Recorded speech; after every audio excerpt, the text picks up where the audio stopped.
अस्सलाम वालेकुम, सितारों के सफ़र पर खुश आमदीद। आज के वीडियो में हम बात करेंगे कि ये हफ़्ता आपका कैसा रहेगा, आपके कारोबारी लिहाज से, करियर, फाइनेंस, लव रिलेशनशिप, सेहत कैसी रहेगी, हेल्थ कैसी रहेगी, कौन से दिन अच्छे रहेंगे आपके लिए, किन दिनों में आपको ज़्यादा एहतियात करना है, रेमेडीज़ क्या होंगी, लकी कलर और लकी नंबर क्या होगा, इस सब पर बात करेंगे। लेकिन उससे पहले मैं आपको ये बताना चाहूँगा कि काफ़ी लोग कन्फ्यूज़ हैं कि मून साइन से रीडिंग देखें या सन साइन से देखें। तो मैं आपको इतना ही कहूँगा कि आप अपनी मून साइन से रीडिंग देखें ताकि वो एक्यूरेटली आपके ऊपर बैठे, आपको समझ में आए कि आपके लिए क्या होने जा रहा है। अगर आप सन साइन को लेके अपना मून साइन से रीडिंग देखेंगे तो आपको कभी भी नहीं समझ में आएगा। और काफ़ी लोगों को अपना मून साइन नहीं पता। जिनको अपना मून साइन नहीं पता वो अपनी कंप्लीट डेट ऑफ बर्थ यानी दिन, महीना और साल, और अगर आपके पास टाइम है तो टाइम ऑफ बर्थ भी लिखिए और प्लेस ऑफ बर्थ भी लिखिए। उससे हमें आसानी होती है आपको आपका मून साइन बताने में। कमेंट सेक्शन में लिख दीजिए, आपको आपका मून साइन बता दिया जाएगा। जिन लोगों को नहीं पता मून साइन और सन साइन का डिफरेंस, तो उसके ऊपर बहुत जल्द वीडियो आएगी, वो वेस्टर्न एस्ट्रोलॉजी और वैदिक एस्ट्रोलॉजी का आपको डिफरेंस प्रॉपर वे में समझाया जाएगा। अब चलिए वीडियो को शुरू करते हैं और देखते हैं मून साइन से आपकी रीडिंग इस हफ्ते की क्या है। बात करते हैं कैंसर मून साइन वालों की, यानी कि कर्क राशि, यानी कि बुर्ज सरतान वालों की।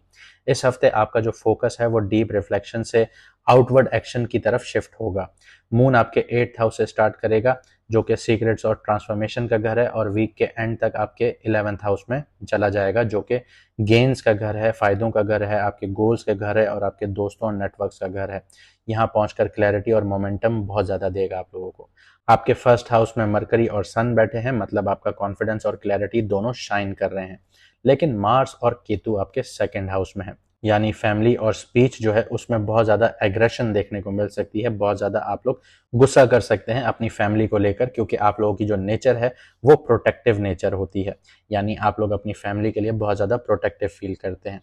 तो कोई ना कोई ऐसी बात आप लोग देख सकते हैं कि अगर आपकी फैमिली आपके डिसीजंस के खिलाफ जा रही है तो वहाँ पे आपकी स्पीच बहुत ज़्यादा एग्रेसिव हो सकती है, बहुत ज़्यादा गुस्से वाली हो सकती है। तो इस चीज़ को थोड़ा सा काबू में रखिएगा। ओवरऑल बात करूं तो 4 प्लैनेट्स आपको सपोर्ट कर रहे हैं, 2 प्लैनेट्स आपको चैलेंज दे रहे हैं, जैसे मैंने आपको बताया मार्स और केतु की सीरीज में। करियर और फाइनेंस के हवाले से बात करते हैं तो करियर में डिसाइसिव एक्शंस लेने पड़ सकते हैं आप लोगों को। 13 से 16 जुलाई के बीच में कंफ्यूजन या वर्क प्लेस में पॉलिटिक्स हो सकती है आपके खिलाफ, क्योंकि मून 8 और 9th हाउस में होगा और सैटर्न रेट्रोग्रेड होने जा रहा है। लेकिन 18 से 20 जुलाई तक मून आपके 10th 11th हाउस में जाएगा, जो सडनली क्लैरिटी और सपोर्ट देगा आप लोगों को। जो लोग फ्रीलांसिंग या नेटवर्किंग पर काम कर रहे हैं उनके लिए बहुत ज़्यादा फायदे हासिल हो सकते हैं, बहुत ज़्यादा स्ट्रॉन्ग चांसेस हैं इस चीज़ के। लेकिन मार्स और केतु की वजह से अननेसेसरी खर्चे और शार्प लैंग्वेज जो है वो फाइनेंशियल डिसीजंस में नुकसान दे सकती है। इसके ऊपर मैंने मार्स और केतु की सीरीज में आपको प्रॉपर वे में गाइड किया है।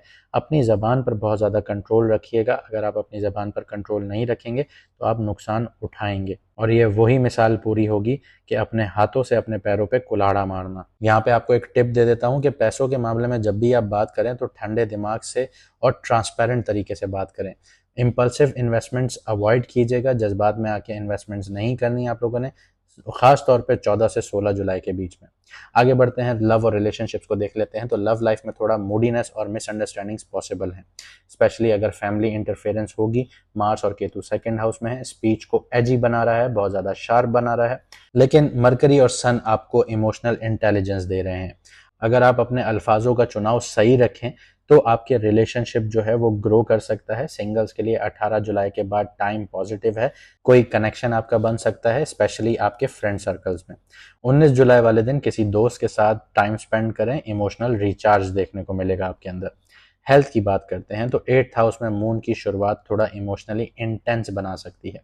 एंजाइटी देखने को मिल सकती है, विविड ड्रीम्स हो सकते हैं, पुरानी मेमोरीज आ सकती हैं।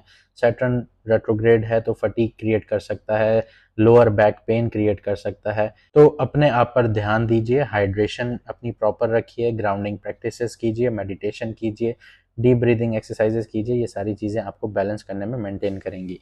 सेल्फ केयर का आइडिया अगर आपको दूं तो डेली 10 मिनट साइलेंस प्रैक्टिस कीजिए, किसी से बात ना कीजिए, आंखें बंद करके सिर्फ बैठे रहिए, डीप ब्रीदिंग एक्सरसाइजेस उसके साथ कीजिए, इवनिंग में वॉक कीजिए, और सॉफ्ट इंस्ट्रूमेंटल जो म्यूज़िक है उसको सुनिए या उसको आप बजा सकते हैं। ये आपको मेंटली सुकून में लेकर आएगा। अब देख लेते हैं कि इस हफ्ते आपके लिए कौन से दिन अच्छे रहेंगे और किन दिनों में थोड़ा सा आपको एहतियात करना होगा।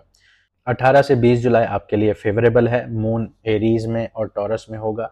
करियर में अपलिफ्ट देखने को मिलेगा, इमोशनल स्टेबिलिटी देखने को मिल सकती है, फाइनेंशियल क्लैरिटी देखने को मिल सकती है। लेकिन जिस दिन आपको एहतियात करनी है वो 14 से 16 जुलाई है।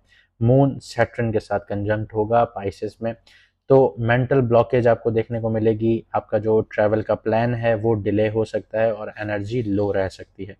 रेमेडीज की बात करते हैं। आपको स्पाइसी आर्ग्यूमेंट्स को हमेशा अवॉइड करना चाहिए। किसी की भी बैक बाइटिंग ना कीजिएगा। ऑफिस में अगर आप किसी से बात कर रहे हैं तो किसी के खिलाफ नहीं बोलेगा। हो सकता है जिससे आप बात कर रहे हैं वही जाके उस बंदे को बता दे कि आप इसके पीठ पीछे क्या बात कर रहे थे, और ये चीज़ें ट्रिगर कर देंगी और आपके लिए मुश्किलात खड़ी हो जाएंगी। और आपकी जो ज़बान है उस पर बहुत ज़्यादा कंट्रोल रखिएगा, क्योंकि मार्स और केतु का जो योग है वो एग्रेशन देने जा रहा है। मैंने मार्स और केतु की सीरीज में आपको समझाया है। सेकेंडली, आप लोगों को हर ट्यूसडे वाले दिन लाल चीज़ का सदका करना चाहिए, दान करना चाहिए। ये आपके लिए बेहतर है। काले कुत्ते को खाना खिलाइए, ये भी आप लोगों के लिए बेहतर है। इसके अलावा गंदुम का भी आप लोग सदका दे सकते हैं, दान कर सकते हैं, या फिर आप लोग गुड़ का भी सदका और दान कर सकते हैं। हर रोज 3 मिनट ब्रीदिंग एक्सरसाइजेस कीजिए और डिजिटल डिटॉक्स कीजिए, ये आपके लिए बेहतर होगा। लकी कलर की बात करते हैं तो सिल्वर और वाइट कलर आपके लिए लकी रहेगा, क्योंकि आपके मून साइन का मालिक जो मून है उसका कलर है और वीनस का कलर है। ये आपको सुकून देगा और लग्जरी फीलिंग देगा और हील करेगा।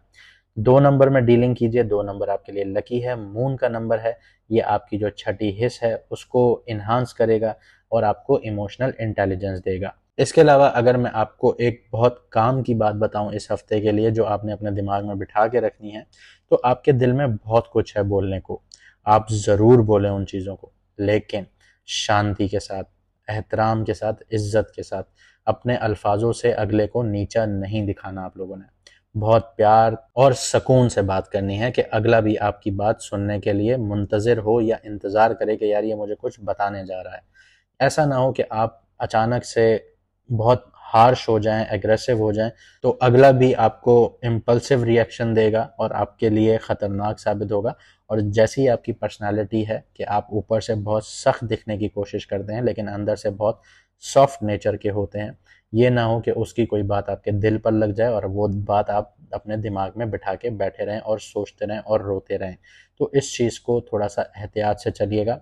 जब भी आप बात करें तो अपने अल्फाजों का चुनाव बहुत अच्छा रखिएगा, धीमे लहजे में बात कीजिएगा।